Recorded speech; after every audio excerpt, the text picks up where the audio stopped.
நீ வண்டி எடுன்னு சொல்றல. ஐயோ அண்ணா ஒரு நிமிஷம் இருங்க. எப்படி இருக்கீங்க அத்தை? அத்தை, நானே நேர்ல வந்து உங்களை பார்க்கணும்னு யோசிச்சுட்டு இருந்தேன். இப்போ நீங்களே என் கண்ணு முன்னாடி வந்து நிக்கிறீங்க. டிரைவர், ரோட்ல போறவரை கண்டவங்க கிட்ட பேசணும்னு எனக்கு எந்த அவசியமும் இல்ல. வண்டி எடு. அத்தை அத்தை ப்ளீஸ் அத்தை, கோவப்படாதீங்க.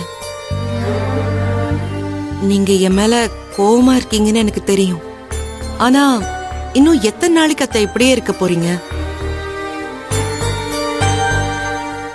தேவிய நீங்க எப்ப ஏத்துப்பீங்க? பழசையே நினைச்சுக்கிட்டு பகைய வளர்த்துட்டு இருந்தா யாருமே இங்க நிம்மதியாவே இருக்க முடியாது அத்தை.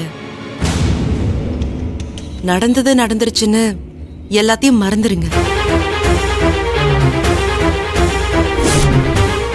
இங்க பாருங்க, அன்பு போலீஸ் ஆயிட்டா அத்தை. இதுக்கு முன்னாடி ஃபுட் டெலிவரி பண்ணிட்டு இருந்த ஒரு சாதாரண பையன்தான்.